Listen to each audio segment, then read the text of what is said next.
जाता है कई बार। चलिए ठीक है, शुरू करते हैं। हेलो एवरीवन, सभी को फिर से गुड इवनिंग। तो जैसा आप सभी को पता है, हम लोग एग्जाम रिवीजन कर रहे हैं पिछले कुछ क्लासेस से। आपका एग्जाम काफी नजदीक आ चुका है, इसी वीक आपका शनिवार से एग्जाम है। तो आज के क्लास में हम लोग क्या करेंगे, देखो आपके लास्ट क्लास में चैप्टर नंबर 6 पढ़ रहे थे हम लोग, और उसमें जितना आप इंपॉर्टेंट क्वेश्चन है सारे डिस्कस हो चुके हैं। जितना करवाया है उतना कर लीजिएगा, उसी में से कुछ क्वेश्चन आएंगे। स्पेशली बीपीटी या थेल्स थ्योरम का जो क्वेश्चन था, फॉर एग्जांपल मैंने बोल दिया कि ये भुजा इसके समांतर है, इसमें से कुछ 3 वैल्यू देख करके चौथा वैल्यू पूछा जाता था। तो ये वाला क्वेश्चन जरूर प्रैक्टिस करना, इसके आने के चांसेस बहुत ज्यादा है। ठीक है, तो आज के क्लास में मैं आपको लास्ट ईयर का सैंपल पेपर डिस्कस करने वाला हूँ। ठीक है, तो इससे आपको पैटर्न भी पता चलेगा कि इस टाइप के क्वेश्चन आपके एग्जाम में आए हुए हैं। तो जैसा आप देख रहे हो कि एग्जाम किस तरीके से होगा, आपको पता है अंक 40 नंबर का टोटल एग्जाम है। सबसे पहले विद्यार्थी का नाम, अपना नाम लिख दीजिएगा, रोल नंबर अपना लिख दीजिएगा।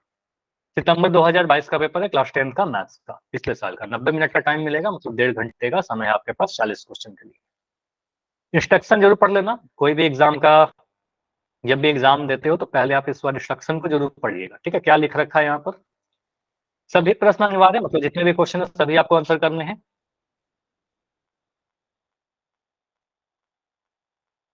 नहीं, ग्रुप में नहीं है, मैं सेंड कर दूंगा ग्रुप। ठीक है, बोला गया है क्वेश्चन नंबर 2 के बारे में कि क्वेश्चन नंबर 2 1 से 15 तक के सारे क्वेश्चन 1 नंबर के हैं। 16 नंबर से 18 तक, 16, 17, 18 3 क्वेश्चन ऐसे हैं जो 2 नंबर वाले हैं, जिसमें 2 अंक के हैं। 19 से 21 तक, मतलब 3 क्वेश्चन ऐसे हैं जो 3 नंबर के हैं। और 22 से 23 तक, मतलब 22 और 23 2 क्वेश्चन ऐसे हैं जो 5 नंबर के हैं। ये कुल मिलाकर के 40 क्वेश्चन, 40 नंबर के क्वेश्चन बन जाते हैं। ठीक है, सभी क्वेश्चन करना है, ऐसा कोई भी क्वेश्चन है जो नहीं करना है हमें। ठीक है, तो पहला 15 क्वेश्चन के बारे में बोला गया था, एक एक नंबर के क्वेश्चन। देखते हैं पहला क्वेश्चन क्या कहता है। देखो, आप अगर नहीं दिखेगा तो बताइएगा, इतना साइज पर दिख रहा है क्या सभी को? Yes sir. इससे जूम करूंगा तो फिर वो एक पेज पर आ नहीं पाएगा। तो बोला गया है इनमें से कौन सी एक अपरिमेय संख्या नहीं है। तो जो अपरिमेय संख्या नहीं होगा मतलब परिमेय संख्या होगा, तो देख लीजिए कौन सा परिमेय संख्या है। तो अच्छा, यहाँ पर ये मत देखना कि यहाँ पर सी दिख रहा है छोटा सा तो ये सी हो जाएगा, नहीं हो सकता है, ये गलत है। ठीक है, किसी बच्चे का किया हुआ है तो हो सकता है गलत आंसर। ठीक है, तो इसको मत देखिएगा। अब यहाँ पर मैं 2√2 के बारे में देखूं, तो 2√2 कैसा संख्या है, आप लोग मुझे बताइए, परिमेय या अपरिमेय? अपरिमेय सर। √2। यहाँ पर वर्गमूल 2 है, तो ध्यान रखिएगा, अगर वर्गमूल के अंदर कोई ऐसा संख्या जो पूर्ण वर्ग नहीं है तो अपरिमेय रहेगा।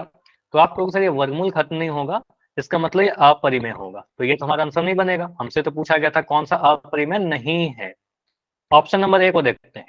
ऑप्शन नंबर ए को आप देखोगे तो 2.010110001, मतलब ये अशांत, उसके बाद डॉट ले दिया, डॉट दे दिया। मतलब डॉट कहने का मतलब क्या हुआ, ये अशांत है, कभी खत्म नहीं होगा। जो कभी खत्म नहीं होगा उसको अशांत कहते हैं। और ये रिपीट भी नहीं हो रहा।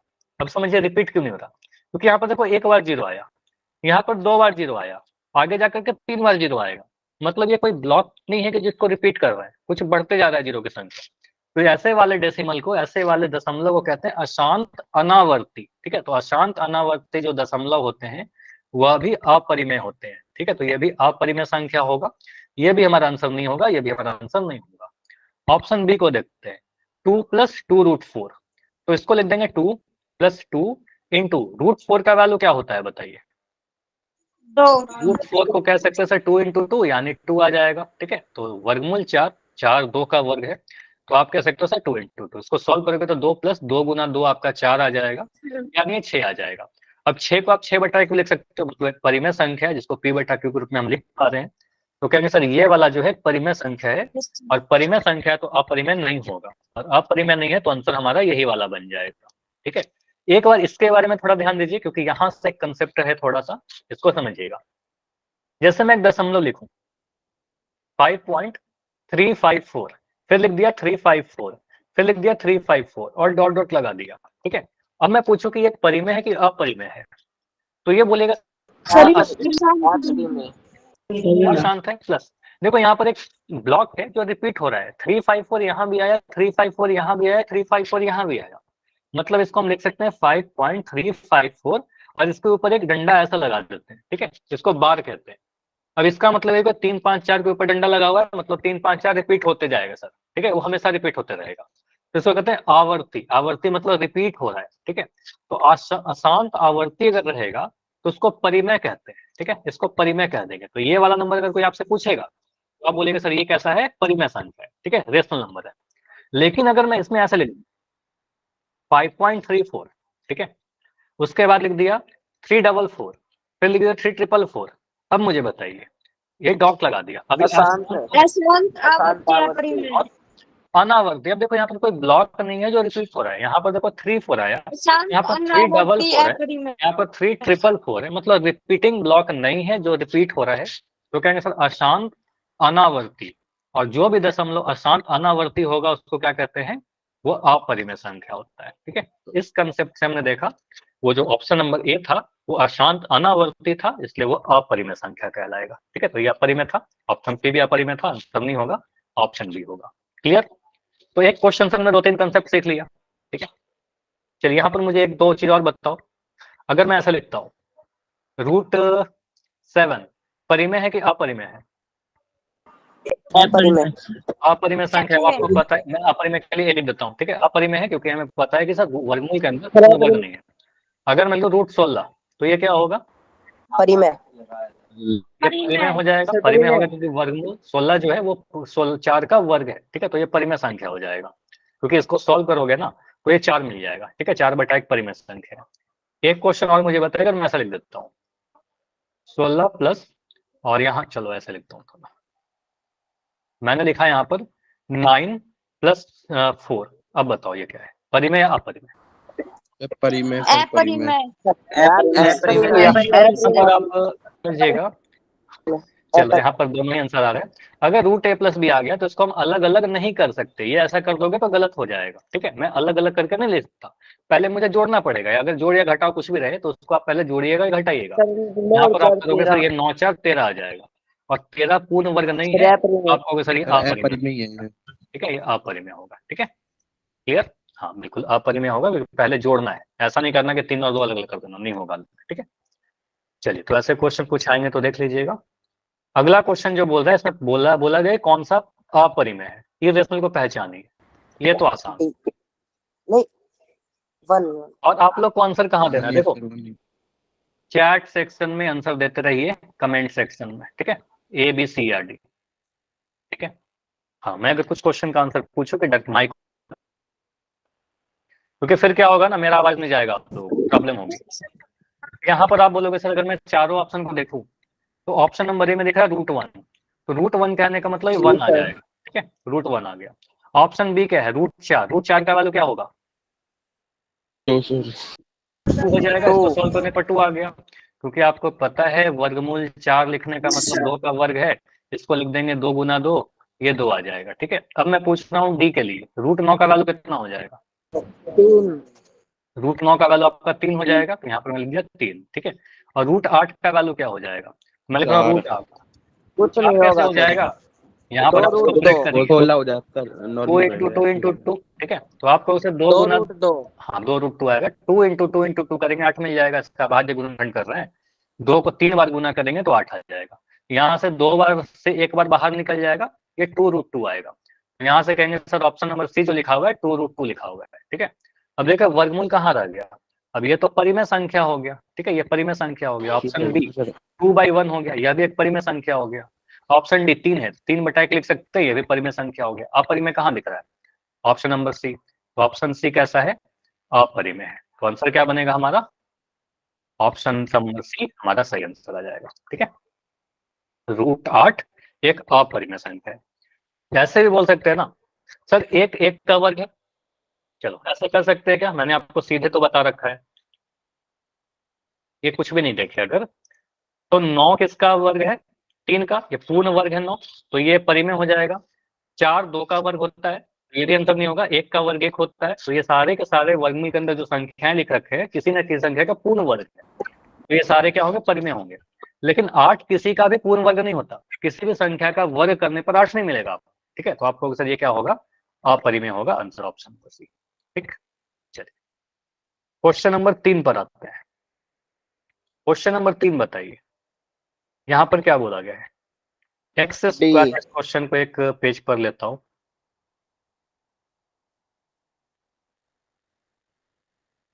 देखो हाँ अभी शायद दिख रहा होगा, ठीक है। ऐसे नहीं भी दिख रहा तो मैं लिख दे रहा हूँ क्वेश्चन।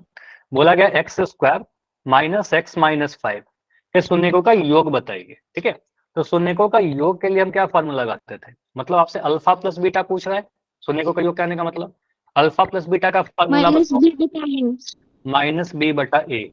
अब यहाँ पर सोचते हैं ए बी सी क्या है, आप इसको कंपेयर करिएगा एक्स स्क्वायर प्लस के बी एक्स, ये लिखना नहीं है आपको, बस समझाने के लिए लिख रहा हूँ, X square plus B X plus C से, तो आपको साफ दिख जाएगा सर एक का वैल्यू क्या, एक्स स्क्वायर का गुणांक 1, बी का वैल्यू क्या, एक्स का गुणांक माइनस का 1, यहाँ पर लिख दोगे माइनस का 1, और सी का वैल्यू कितना, माइनस का 5।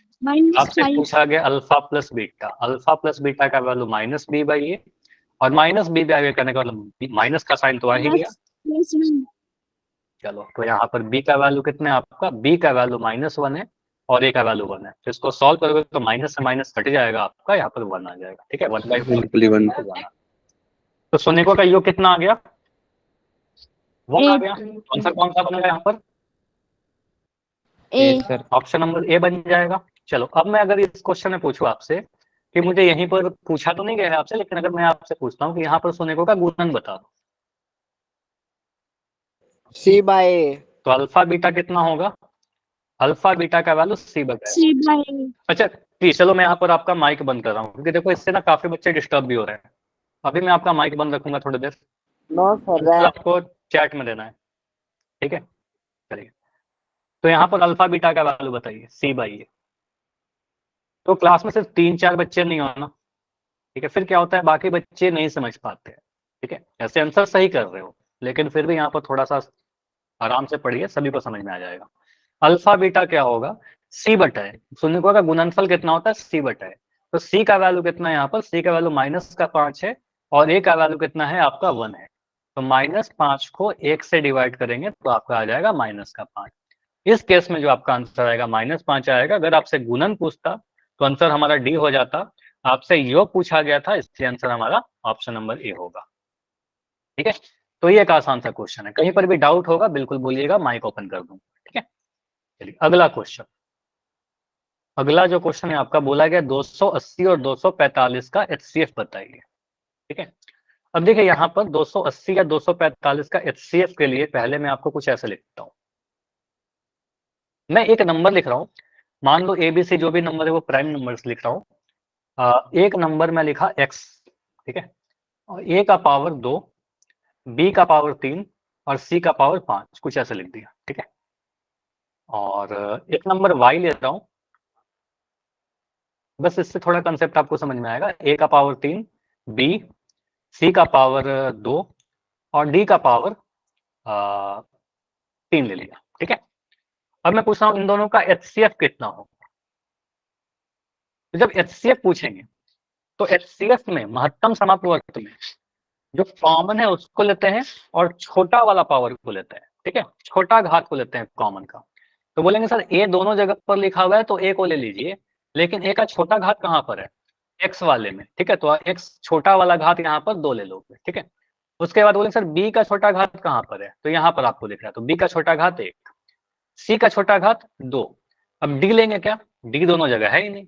ठीक है, डी दोनों जगह नहीं है तो डी को छोड़ दीजिए, तो ये जो आपका आ गया ए स्क्वायर बी सी स्क्वायर आपका एचसीएफ कहलाएगा। ठीक है, अगर मैं आपसे बोलूं एलसीएम, तो एलसीएम में जितने भी फैक्टर है, जितने भी गुणनखंड है, सभी को लेना है और सभी का सबसे बड़ा वाला घात लेना है। ठीक है, तो यहाँ बोलेंगे सर ए का सबसे बड़ा घात कितना है, ए का सबसे बड़ा घात 3 है, बी का सबसे बड़ा घात कितना है, बी का सबसे बड़ा घात 3 है, सी का सबसे बड़ा घात कितना है, सी का सबसे बड़ा घात 5 है, और डी भी लीजिएगा, तो एलसीएम वाले में सारे को लेना है, तो डी भी लेंगे और डी का सबसे बड़ा घात 3 है, तो ये आपका हो जाएगा एलसीएम हमारा।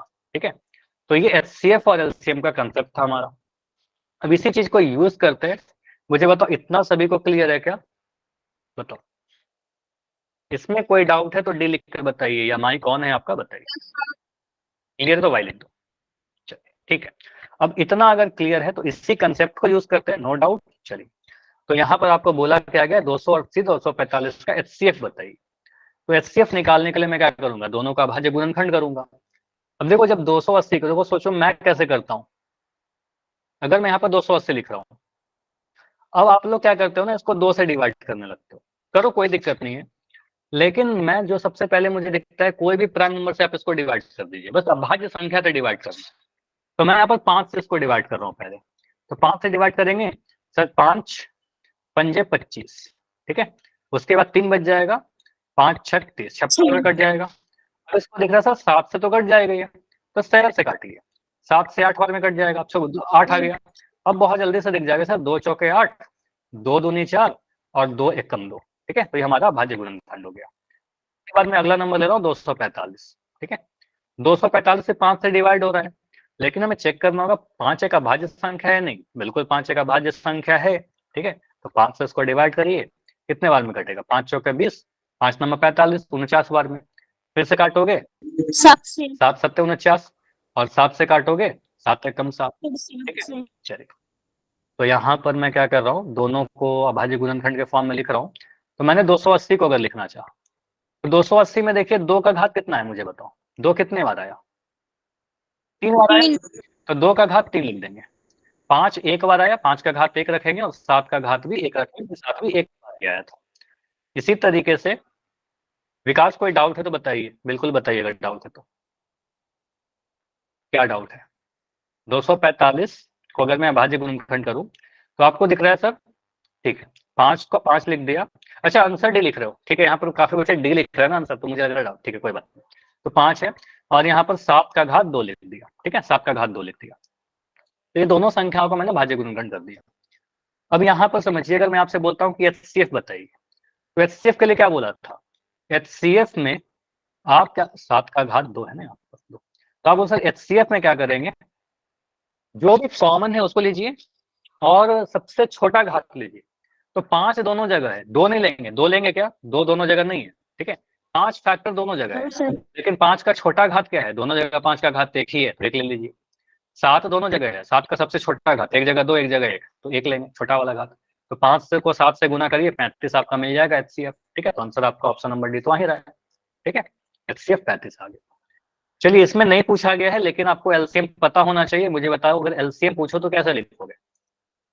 LCM अगर पूछा जाता तो आप क्या बोलोगे, सर सभी गुणनखंड को लेंगे, सबका बड़ा वाला घात लेंगे। तो 2 का सबसे बड़ा घात कितना है बताइए, 2 का सबसे बड़ा घात 3 सर, तो 2 का सबसे बड़ा घात 3 ले लेंगे। 5 का सबसे बड़ा घात, दोनों जगह घात 1 लीजिए।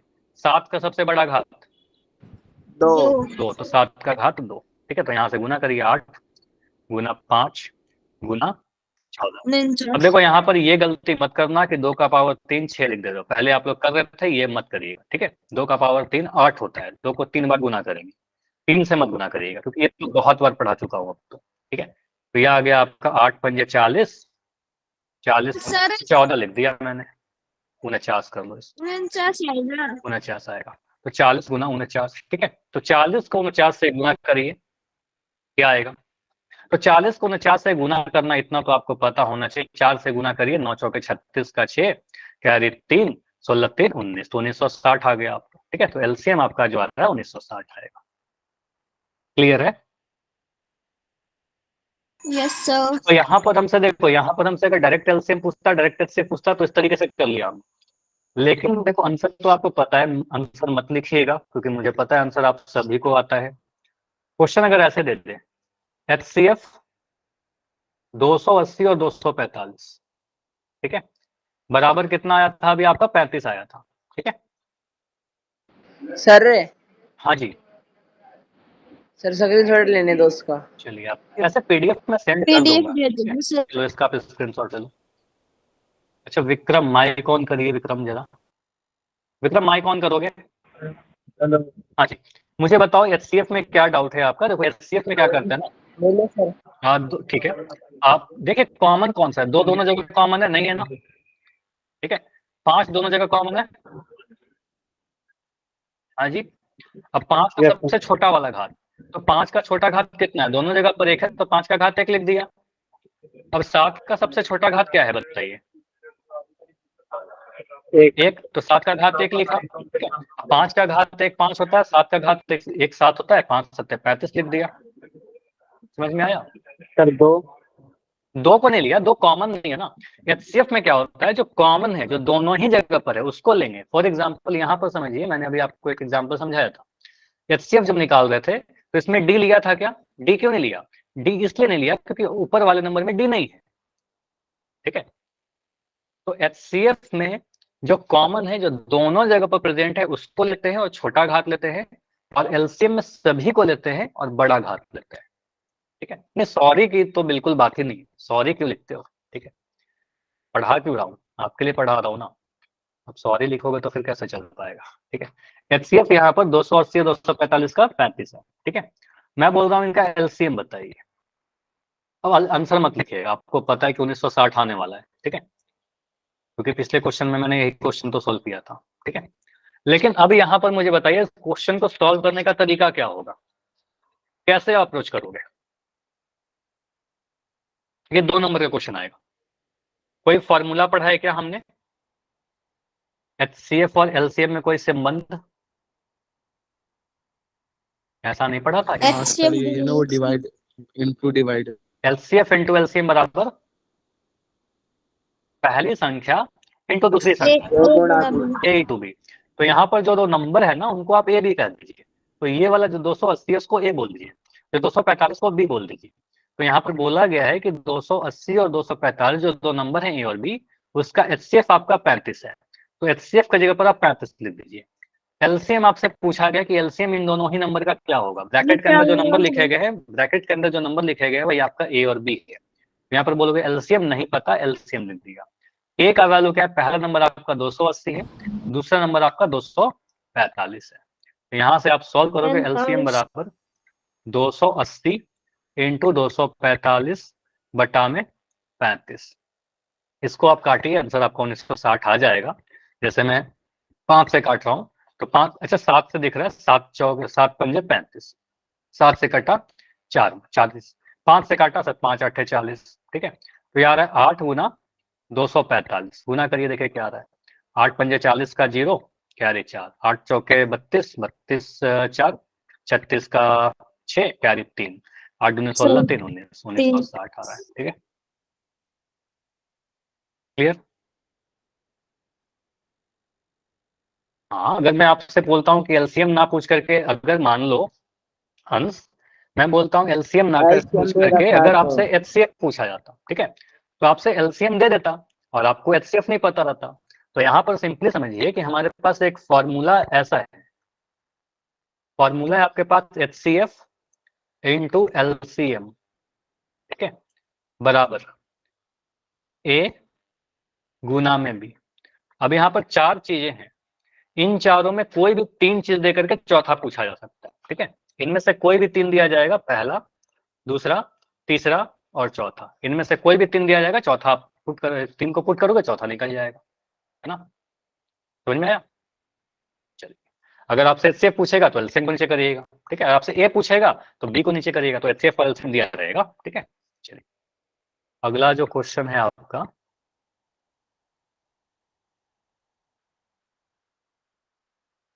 ठीक है, क्वेश्चन नंबर 5। अब क्वेश्चन नंबर 5 थोड़ा एपी का क्वेश्चन है, तो थोड़ा मैं एपी डिस्कस कर लेता हूँ पहले, फिर आते हैं इस पर। देखो एपी क्या होता है, आपकी है सर एफपी। अर्थमेटिक प्रोडक्ट, थोड़ा समांतर श्रेणी। समांतर श्रेणी को हम लोग एपी कहते हैं। तो कोई अगर कोई नंबर लिखे रहे हमारे पास, कुछ सीरीज लिखा रहे, कुछ लिस्ट ऐसे लिखा रहे जिसमें सभी पदों के बीच का अंतर सेम है।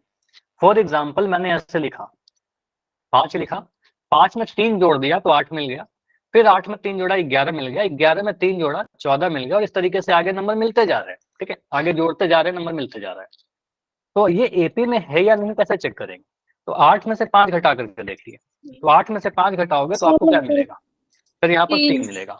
उसी तरीके से 11 में से 8 आप घटाओगे, माइनस करोगे, तो यहाँ पर भी आपको 3 मिल जाएगा। 14 में से 11 आप माइनस करोगे तो यहाँ पर 3 मिल जाएगा। तो आपको पता है कि हर 2 पद के बीच का जो अंतर है वो 3 है। तो अंतर अगर सेम रहेगा सभी पदों के बीच का, तो हम कहेंगे सर ये हमारा एपी में, इस सीरीज को हम एपी कहते हैं, ठीक है। अगर मैं ऐसा common difference common difference same होगा। अगर मैं यहाँ पे लिखता हूँ 5, यहाँ लिख दिया 7, यहाँ लिखा 10, यहाँ 12, यहाँ 15, अब मुझे बताइए एपी में है या नहीं है, ठीक है, नहीं है आगे सर, बढ़ते ये जा रहे हैं। में तो इसको अगर मैं चेक करूं तो आपको सर 7 में से 5 घटाइएगा, घटाना हमेशा क्या करना, देखो 5 में से 7 नहीं घटाइएगा, माइक अभी बंद, 5 में से 7 नहीं घटाइएगा, बाद वाले में से पहले वाले टर्म को घटाएंगे। एपी का फुल फॉर्म अर्थमेटिक प्रोग्रेशन होता है, ठीक है, अर्थमेटिक प्रोग्रेशन, समांतर श्रेणी। समांतर श्रेणी, ठीक है। अब एग्जाम का रिवीजन करो, इतना तो पता होना चाहिए ना कि एपी क्या होता है। अब चैप्टर कभी नहीं देखे हो क्या? 7 में से 5 घटाओगे यहाँ पर 2 मिलेगा, 10 में से 7 घटाएंगे इतना मिलेगा, 10 में से 7 घटाने पर आपको 3 मिलेगा। अब आगे चेक करने की कोई जरूरत नहीं है, ठीक है, आगे चेक मत करिए क्या मिल रहा है आपको। सर यहाँ पर अंतर 2 का आ गया, यहाँ पर अंतर 3 का आ गया, तो ये हमारा एपी नहीं होगा, ठीक है। ये वाला जो सीरीज लिखा रखा है इसको हम एपी या समांतर श्रेणी नहीं बोलेंगे, ठीक है। तो एपी क्या समझ में आया? अब यहाँ पर 2-3 चीज और समझना है कि अगर मैं कोई एपी लिख देता हूँ फॉर एग्जाम्पल, तो मुझे बताओ अगर मैं ऐसा लिखता हूँ 10-7 यहाँ 4 डॉट डॉट डॉट, मैं बोलता हूँ इस एपी का ए क्या है, क्या बोलोगे आप? ए क्या है? 10 सर, 10 पहला पद। ए कहने का मतलब 10 क्या होता है? सर। प्रथम पद, फर्स्ट पद, ठीक है, पहला नंबर। तो पहला नंबर आपको 10 है यहाँ पर, तो आपको सर इसका फर्स्ट टर्म 10 हो गया। मैं डी पूछता हूँ, डी का मतलब क्या? सार्वंतर, पदों के बीच का अंतर। डिफरेंस। तो दूसरा पद में से पहला पद घटाइए, तो सेकंड टर्म में से फर्स्ट टर्म घटाइए, चाहे थर्ड में से सेकंड घटा दीजिए, या फिर ऐसा बोलोगे सर हम ऐसा भी कर सकते हैं 20वां पद में से 19वां पद घटा सकते हैं। A20 कहने का मतलब 20वां पद, 20वां पद में से 19वां पद, अभी नहीं ऑफ कर रहे, अभी समझिए कोई दिक्कत नहीं है, 20वां पद में से 19वां पद घटाएंगे। अगर मैं A3 माइनस A2 कर दूं तो भी सर डी आ जाएगा, डी के लिए मैं A2 में से A1 घटा दे तो भी आ जाएगा, मतलब A2 कहने का मतलब दूसरा पद, A1 कहने का मतलब पहला पद। तो आप क्या बोलोगे सर? 7 में से 10 घटाइए, तो 7 में से 10 घटाओगे -3 -3 आएगा, ठीक है। तो यहाँ पर डी का जो वैल्यू आया वो -3 आया, ठीक है। चलिए उसके बाद आपको कुछ चीजें पढ़नी है, जैसे ये समझता हूँ एपी बनता कैसे है। अभी मैं थोड़ी देर के लिए माइक बंद कर रहा हूँ क्योंकि थोड़ा सा कंसेप्चुअल चीजें पढ़ाना है। देखो एपी बनता कैसे है, पहला पर हम लिखते हैं ए, इसके बाद में मान लो इसका कॉमन डिफरेंस डी है, ठीक है, मान लो डी जोड़ रहे हैं, तो अगला टर्म जो आएगा इसका दूसरा पद जो होगा वो लिखते हैं ए प्लस डी, ठीक है, 2 बार डी जोड़ा। इसके बाद क्या आएगा, अगला टर्म जो आएगा ए प्लस डी में एक डी और जोड़ दीजिएगा, ठीक है। इसके बाद का जो टर्म आएगा ए प्लस डी में एक बार और डी जोड़ दीजिएगा। इस तरीके से आपका एपी बनते जाएगा, ठीक है। मतलब कहने का सेंस ये हो गया कि ये हमारा ए, ये क्या आपका ए प्लस डी है, ये क्या है आपका ए प्लस 2डी है, क्योंकि देखो आपको 2 बार डी जोड़ा है, ठीक है। यहाँ पर क्या 3 बार डी जोड़ा, तो ये बन गया आपका ए प्लस 3डी, ठीक है। अब यहाँ से समझिए ये आपका पहला पद है तो इसको हम A1 लिखते हैं, ठीक है। ये क्या हमारा दूसरा पद है, इसको हम A2 लिखते हैं। ये हमारा तीसरा पद है, इसको हम A3 लिखते हैं। ये हमारा चौथा पद है, इसको हम A4 लिख देते हैं, ठीक है। तो A3 कहने का मतलब तीसरा पद, A4 मतलब चौथा पद, वो लिखने का तरीका है बस। तो आपने ये देखा सर जब हमने A4 लिखा, चौथा पद लिखा, तो ए में कितने बार डी जोड़ा? 3 बार डी जोड़ा, ए प्लस 3डी किया। अगर मैं कह रहा हूं A3 तीसरा पद, तो आपने क्या किया, ए में 2 बार डी जोड़ा, देखिए यहाँ पर 2 है, तो आपको सर यहाँ पर ए प्लस 2डी कर दीजिए, ठीक है। अगर मैं कहता हूं कि A5 मतलब 5वां पद, तो क्या बोलोगे, ए प्लस 4डी कर दीजिए सर, ठीक है। 5वां पद जब निकाल रहे हो तो आपको पता होना चाहिए कि सर 5वां पद में एक कम कर दिया, 4 बार डी जोड़ेंगे। अगर मैं कहता हूं A10 तो आप क्या बोलोगे, ए प्लस 9डी, ठीक है। तो एक कम कर देते हैं, ए प्लस 9डी। तो आपने देखा कि सर यहाँ पर आपका 10वां पद की बात की जा रही थी, तो यहाँ पर 9 बार डी को जोड़ेंगे। इसका मतलब अगर मुझसे कोई भी एक जनरल फॉर्मूला पूछे एनवा पद का, ठीक है, तो एनवा पद का फॉर्मूला क्या लगाएंगे, ए एन बराबर ए प्लस एन माइनस 1डी। ये आपका फॉर्मूला होता है एनवा पद का, nth टर्म का। तो यहाँ पर ये देखना है कि सर अगर हमसे एनवा पद पूछा जा रहा है तो एक कम कर देंगे, n-1 कर देंगे, ठीक है, ओके। तो मैं अगर आपसे पूछता हूँ कि मुझे बताइए A100, ठीक है, ऑप्शन नंबर ए लिख रहा हूँ ए प्लस 99डी, ऑप्शन बी लिख रहा हूँ ए प्लस 101डी, क्या लिखोगे? ए आपको पता है A100 पूछ रहे हो, मतलब ए प्लस 99डी, 99 वाली जोड़ेंगे, ठीक है, तो ए प्लस 99डी हो जाएगा, ठीक है। अब हो सकता है कि आपसे कोई पूछे कि 20वां पद बताइए, 18वां पद बताइए। फॉर एग्जाम्पल मैं आपसे 1-2 क्वेश्चन पूछ रहा हूँ, आपके किताब का ही है। 2, 5, 5 के बाद 8, 11, इस तरीके से एपी हमारा चलते जा रहा है और आपसे पूछ रहा है कि इस एपी का मुझे 16वां पद बताइए। मतलब आपसे A16 पूछ रहा है।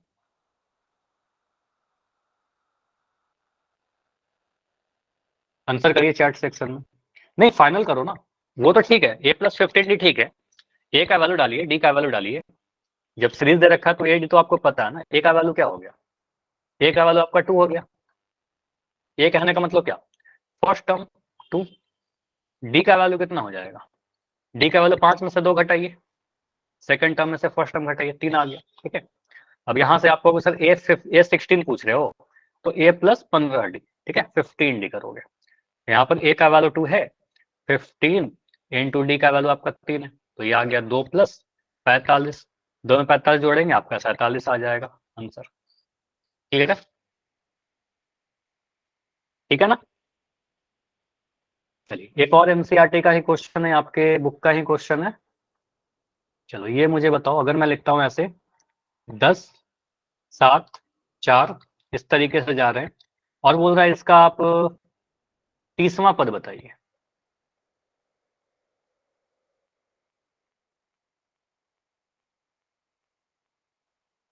और 30th टर्म।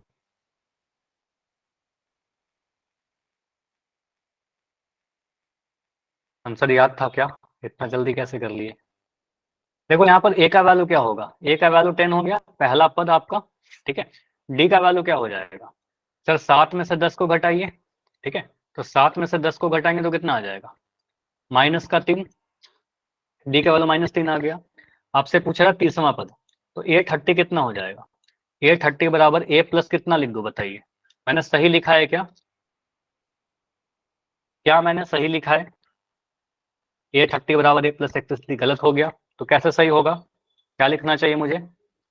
अब सही हो गया क्या ये? अब ये सही हो गया क्या? हाँ, अब सही हो गया। तो यहाँ पर अगर 30वां पद की बात की जा रही है तो एक कम कर दीजिएगा, यहाँ पर 29D होना चाहिए। अब ए का वैल्यू डालिए, ए का वैल्यू आपका 10 है, प्लस 29 इंटू डी का वैल्यू -3। यहाँ पर 3 मत लिख दीजिएगा, -3 होगा। ठीक है, अब यहाँ पर 10 है। अब आपको पता है ये प्लस का नंबर है, ये माइनस का नंबर है, प्लस माइनस गुना होकर के माइनस बनेगा। 29 को 3 से गुना करिए, 9 के 27 का 7 कैरी 2, 3 में 6 7 8 87। 10 में 87 घटाओगे -77 आपका आंसर आ जाएगा। ठीक है, क्लियर है? इसमें कोई डाउट है तो बताओ, अभी बताओ, कोई डाउट है किसी का भी, कुछ भी इसमें जो नहीं समझ में आया? नहीं, ठीक है। समझ में आ जाए तो वाई लिखते चाहिएगा और नहीं समझ में आए तो डी लिख देना या एन लिख देना। अब देखो हमेशा नहीं होगा कि आपसे हमेशा पूछे कि 20वां पद, 18वां पद, 16वां पद। आपसे ऐसा ही पूछ सकता है किसी एपी में कितने पद है। ठीक है, हाँ जी बताइए। सर इस सचिन का 100 आंसर आ रहा था सर। इस क्वेश्चन का 100 आंसर आ रहा था? कैसे 100 आंसर आ रहा था बताओ? सर सचिन ने 100 का रखा था सर। ठीक है, आपका कितना आंसर आ रहा था? सचिन का भी डाउट नहीं है ना, सचिन का डाउट होता तो वो पूछ लेते ना। तो आप सचिन का डाउट क्यों बोल रहे हो? सचिन का कितना आंसर आ रहा था, आप इतना क्यों टेंशन ले रहे हो? सचिन समझ में आ गया ना अभी? यस चलिए सर। ठीक है, चलिए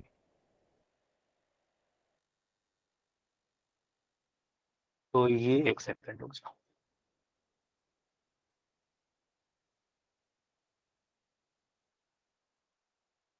देखो ये क्वेश्चन है, एपी में कौन सा पद 78 होगा। ठीक है, क्वेश्चन दिख रहा होगा अभी, आई होप, ऐसे बता दे रहा हूँ। एपी दिया गया 3, 8, 13, 18 में कौन सा पद 78 होगा। ठीक है, जैसे समझो ऐसा हो सकता है ना कि जैसे एपी का 10वां पद 78 हो, 20वां पद 78 हो, 15वां पद 78 हो, 16वां पद 78 हो, कुछ तो होगा।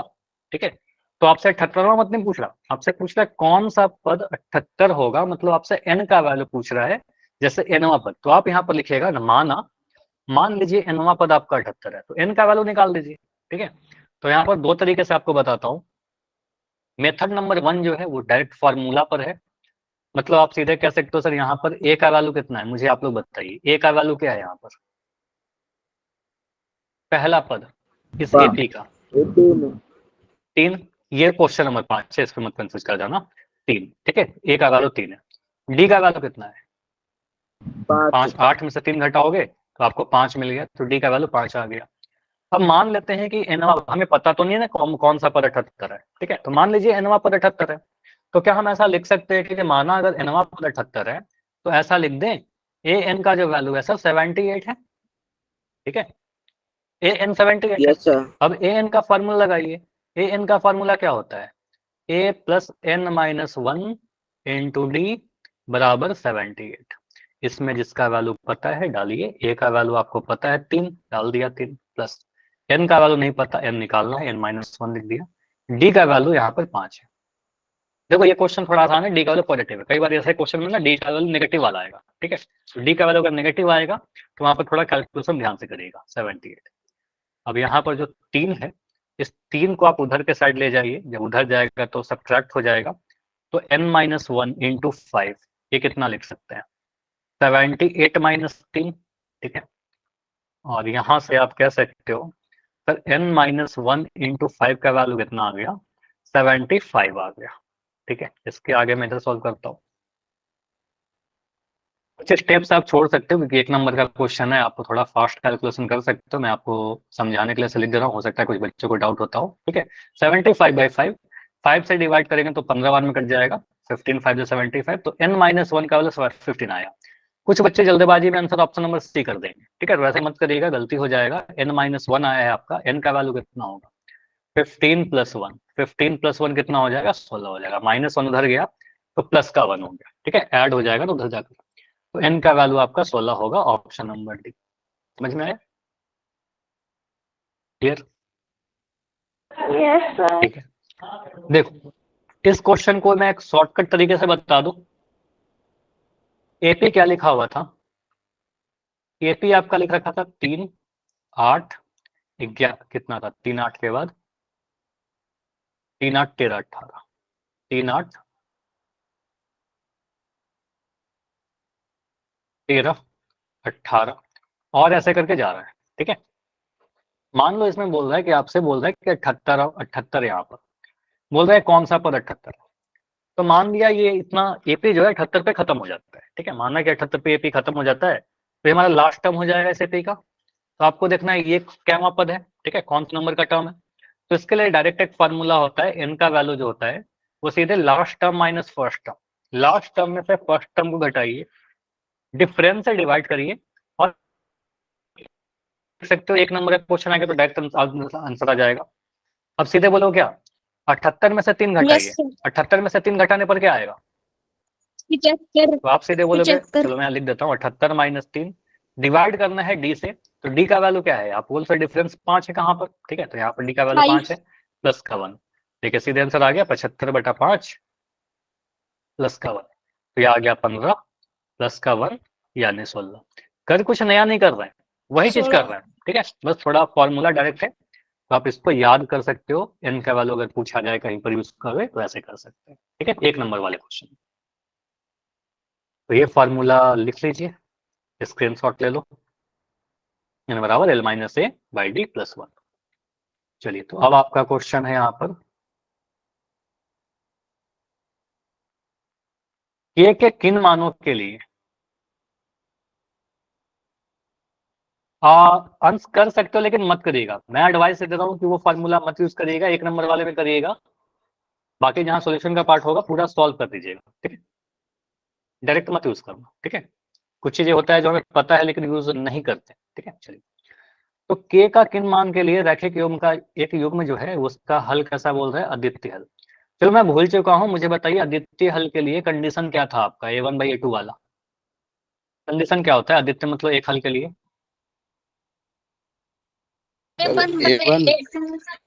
हाँ हाँ बोलो। a1 बट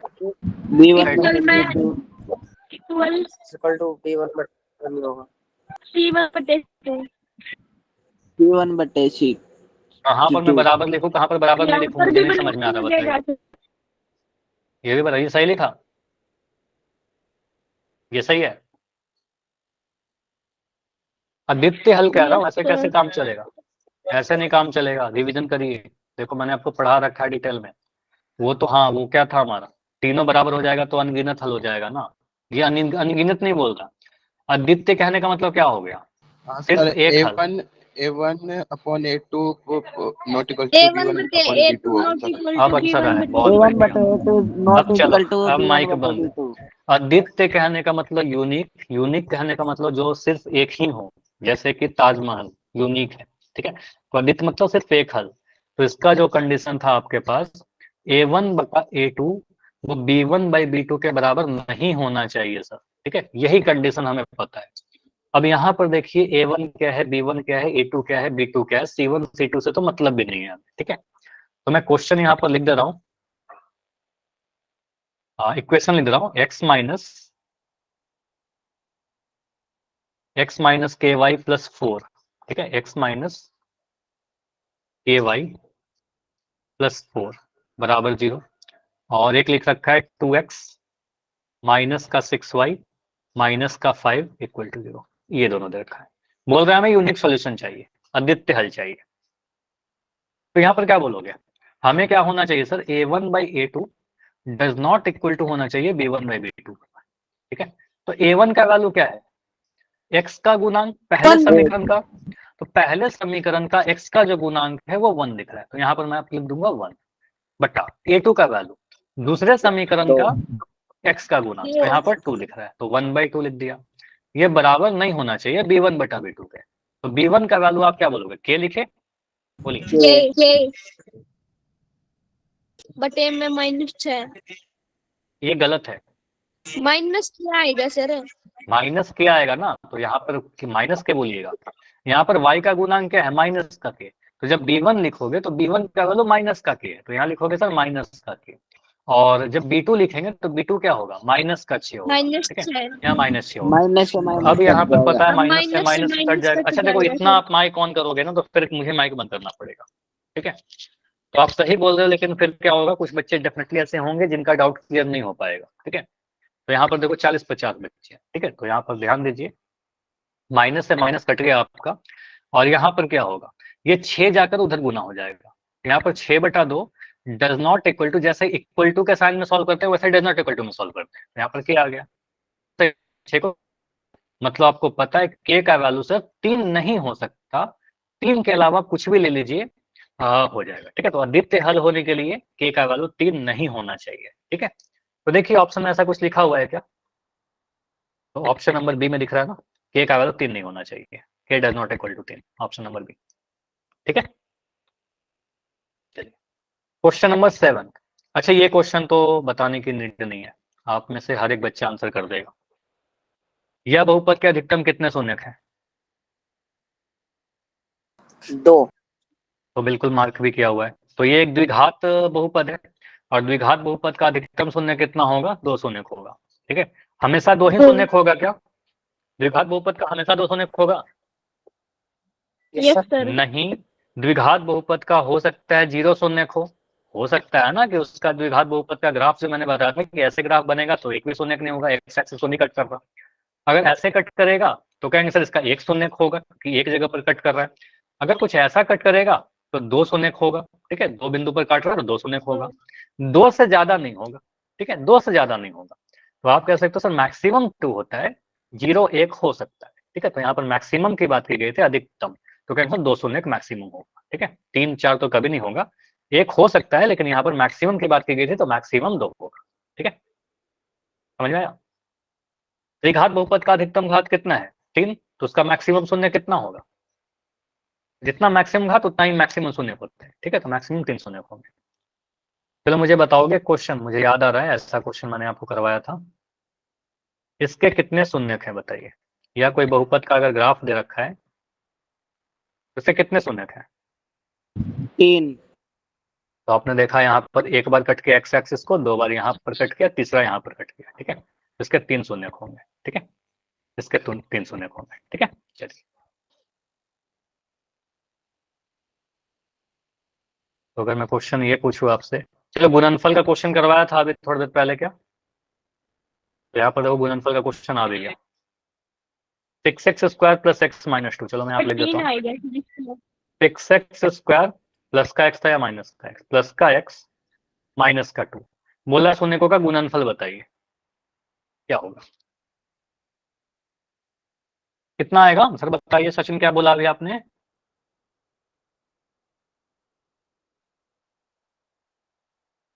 गुणनफल मतलब अल्फा बीटा पूछ रहे हैं आपसे। अल्फा बीटा कितना होता है? सी बटे होता है ना, बटा है तो सी बटा करिए। ए का वैल्यू कितना है आपका? 1/3 6 है।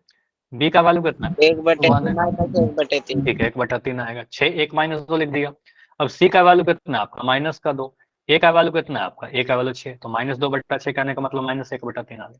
ठीक है, तो मुझे बताइए अगर योगफल पूछे तो क्या बोलोगे? योग कितना होगा? -b/a पूरा बताओ ना आंसर। -b/a कितना आएगा? -6 -1/6। तो माइनस का साइन माइनस लगाया। बी का वैल्यू आपका 1 है और सी ए का वैल्यू आपका 6 है, तो यहाँ पर लोगों से -1/6 आंसर आ जाएगा। ठीक है, तो सुनेको का योग आपका -1/6 होगा और गुणनफल आपका -1/3 होगा। ठीक है, जो पूछा वो आंसर कर दीजिएगा। तो आंसर इस बार यहाँ पर आंसर देखो दिख नहीं रहा होगा शायद, यहाँ पर आंसर ऑप्शन नंबर सी में लिख रखा है, ऑप्शन -1/3। ठीक है, -1/3 आया था आपका, गुणनफल पूछ रहा था तो गुणनफल वाला आंसर कर दिया। ठीक है, अच्छा एक क्वेश्चन बोल रहा है 3 और 1। ये क्वेश्चन देखो मैं आपको थोड़ा सा छोटा कर रहा हूँ, अभी दिख रहा है क्या? इतने साइज पर आपको दिख पा रहा है क्वेश्चन पूरा? Yes sir. ठीक है, तो इसको मैं एक पेज पर ले रहा हूँ, एक सेकंड।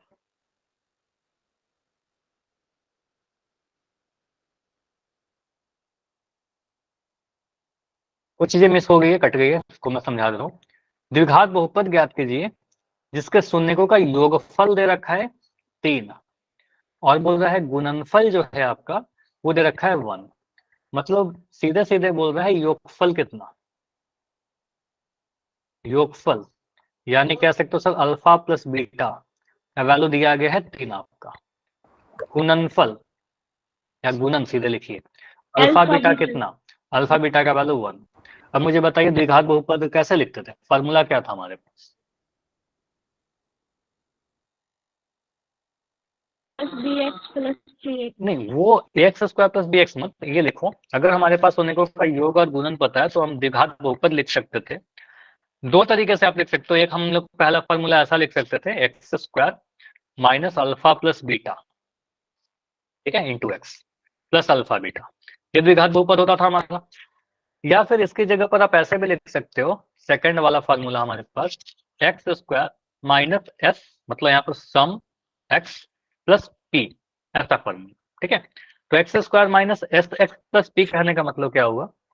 एस कहने का मतलब योगफल, ठीक है, एस मतलब योगफल सम, और पी कहने का मतलब प्रोडक्ट मतलब गुणनफल। ठीक है, तो एस का वैल्यू यहाँ पर कितना है? एस का वैल्यू आपका 3 है और पी का वैल्यू आपका 1 है, तो सीधे सीधे यहाँ पर डाल दीजिए एक्स स्क्वायर माइनस एस का मतलब सम, सम का वैल्यू आपका 3 है, अल्फा प्लस बीटा का वैल्यू आपका 3 है, यहाँ लिख दोगे 3x प्लस अल्फा बीटा का वैल्यू यानी प्रोडक्ट का वैल्यू 1 है, तो x square minus 3x plus 1 हमारा आंसर होगा। कौन से ऑप्शन में है ये बताइए? आपका अगर ये आंसर आएगा तो आप कौन से ऑप्शन को सिलेक्ट करोगे? बोलिए। चलो ऑप्शन में थोड़ा जूम करके दिखा रहा हूँ, कौन सा है, ए बी सी या डी? सी सर। सी। देखो सी में तो माइनस माइनस आ गया ना, x square minus 3x minus 1, आपका तो यहाँ पर प्लस का 1 है। देखो आप लोग ये मत सोचा करो कि मेरा आंसर प्लस आया, अब थोड़ा सा चेंज है यहाँ पर तो हो सकता है कि मेरा गलती हो गया, फिर आप नियरेस्ट आंसर कर दीजिए। ठीक है, ऐसा मत किया करो, आपका यहाँ पर प्लस का आया, ठीक है, तो आप बोलो सर यहाँ पर माइनस है, ये बिल्कुल गलत है, ये तो गलत और ये गलत तो दिख ही रहा था, तो आंसर ऑप्शन डी हो जाएगा। बोल रहा ना इनमें से कोई नहीं, तो आंसर ना ये होगा, ना बी होगा, ना सी होगा, डी होगा। ठीक है, ये मत सोचिएगा कि यहाँ पर आपका प्लस है, थोड़ा सा चेंज है, माइनस वाला ही कर देते हैं, ऐसे नहीं करिए। ठीक है, -3 हाँ, अंश जो आपने लिखा ना, देखो अंश आपने जो लिखा है कुछ नहीं किया आपने, बस यहाँ पर के लगा दिया ना, यहाँ पर आपने बोला योगफल, यहाँ पर एक्स प्लस गुण, तो ये फॉर्मूला और जो मैंने लिखा सेम है formula. X square minus x जो लिखा वो गलत लिखे हो, ठीक है, एक्स स्क्वायर माइनस एक्स जो लिखा वो गलत है, ठीक है, वो नहीं लिखना है आपको। ठीक है, एक्स स्क्वायर माइनस योग इंटू एक्स प्लस गुणन, ऐसे लिखना है, ठीक है। अब यहाँ पर समझिए के का वैल्यू इन जनरल सारे जगह पर 1 हो जाता है। अगर नीड नहीं है, सुनना मेरी बातों को, अगर कोई जरूरत नहीं है तो के का वैल्यू नहीं लेंगे, कि अपने क्वेश्चन में लिखिएगा भी, ठीक है, सीधे छोड़ दीजिए, के का वैल्यू हमेशा 1 होता है, तो 1 से गुना करने पर कोई फर्क नहीं पड़ेगा। कभी आपका ऐसा क्वेश्चन में आ जाता है कि योग जो है 1/4 है, गुणन आपका 2/5 है, ऐसे केस में उस फ्रैक्शन को कैंसिल करने के लिए के लेते हैं कुछ, ठीक है। तो कोई वैसा क्वेश्चन, सुटेबल क्वेश्चन आएगा इसी पेपर में आगे, तो वहां पर डिस्कस कर लेंगे कि कब हम के का वैल्यू 2, 3, 4, 5 एक्स्ट्रा लेते हैं। चलो मैं यहाँ पर डिस्कस कर देता हूँ कि मान लो अगर आपका ऐसा क्वेश्चन आता है, मैं बोल रहा हूँ कि योगफल जो आपका दे रखा है, क्योंकि साथ में हो जाएगा बेटर है, योगफल जो दे रखा है, मैंने बोला किसी भी द्विघात बहुपद के शून्यकों का योगफल आपका दे दिया गया है 2/5, ठीक है। और मैं कह रहा हूँ गुणनफल जो है आपका, गुणनफल आपका दे दिया मान लो 3, ठीक है। अब आपसे बोल रहा हूँ कि इसका द्विघात बहुपद बनाइए, ठीक है। तो बहुपद बनाने के लिए आप क्या बोलोगे, सर यहाँ पर मुझे फ्रैक्शन में दिखता है, ठीक है। तो आप सबसे पहले ऐसे लिखिए, बहुपद जो बनेगा एक्स स्क्वायर माइनस योग इंटू एक्स प्लस गुणन, यही है ना, x square minus sum into x plus product, यही लिखा। अब इसमें आप जब पुट करोगे तो यहाँ पर ऐसे लिखोगे एक्स स्क्वायर माइनस योग का वैल्यू कितना सर 2/5, 2/5 एक्स प्लस गुणन कितना 3 है। अब देखो इतना अगर आप आंसर करके आ जाओगे, 2 नंबर का क्वेश्चन आएगा, नंबर नहीं कटेगा, कोई दिक्कत नहीं है, आपका नंबर पूरा मिल जाएगा। लेकिन अगर ऑप्शन नहीं रहे ये वाला, तब तो हम सोचेंगे कि हमारा आंसर गलत हो गया, ठीक है। अगर ये ऑप्शन में नहीं रहेगा तो क्या करेंगे, तो ऑप्शन क्या रहेगा, यहाँ पर देखिए नीचे में 5 लिख रखा है, ठीक है, नीचे में 5 लिख रखा है। किसी भी बहुपद में आपको एक कांस्टेंट नंबर से गुना कर सकते हो, ये अलाउड है। तो आप बोलोगे सर यहाँ पर मैं क्या करूंगा, एक के से मल्टीप्लाई करूंगा, ठीक है। यहाँ पर आप किसी भी कांस्टेंट नंबर से मल्टीप्लाई कर सकते हो। अब इस के का वैल्यू कितना लेंगे, के का वैल्यू आप चाहो जो मर्जी वो ले लीजिए, कोई फर्क नहीं पड़ता, लेकिन एक सुटेबल नंबर लेते हैं, कुछ ऐसा नंबर लेते हैं जो फ्रैक्शन को कैंसिल कर दे। नीचे में 5 दिख रहा है तो आप 5 ले लीजिए, ताकि वो 5 सभी के साथ गुना हो और जा करके वो 5 कैंसिल हो जाए, ठीक है। तो के का वैल्यू 5 लीजिएगा, तो आपका क्या बनेगा 5 x square minus 2/5 x plus का 3, ठीक है। वो 5 जाकर के गुना होगा सभी के साथ, तो बन जाएगा 5 एक्स स्क्वायर। 5 जब 2/5 से गुना होगा तो 5 से 5 कैंसिल हो जाएगा, बन जाएगा 2x। और 5 जब 3 से गुना होगा तो 5 3 15।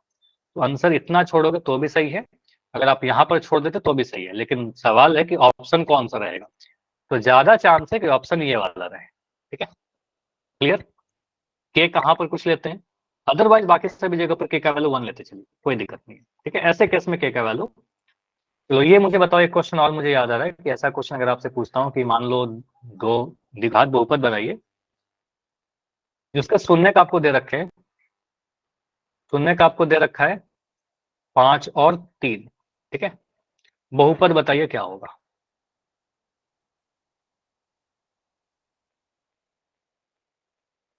बोलिए।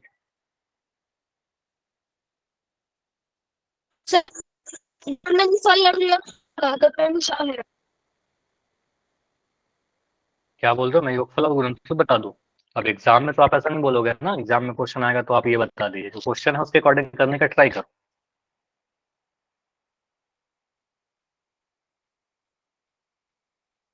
बताइए इनमें से कौन सा आंसर सही है, ए या बी या फिर सी। आपको लगता है कि दोनों ही गलत है,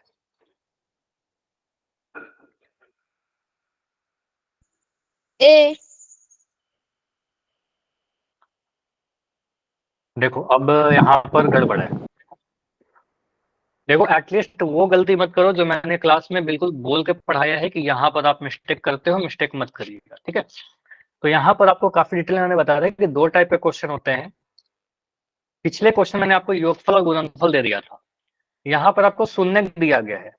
मतलब आपको सर यहाँ पर शून्य कहने का मतलब क्या, अल्फा का वैल्यू आपको दे दिया है 5 और बीटा का वैल्यू आपको दे दिया है 3। मतलब शून्यकों का योग कितना है, अल्फा प्लस बीटा का वैल्यू आपका 8 है, और शून्यकों का गुणनफल कितना है, अल्फा इंटू बीटा का वैल्यू आपका 15 है।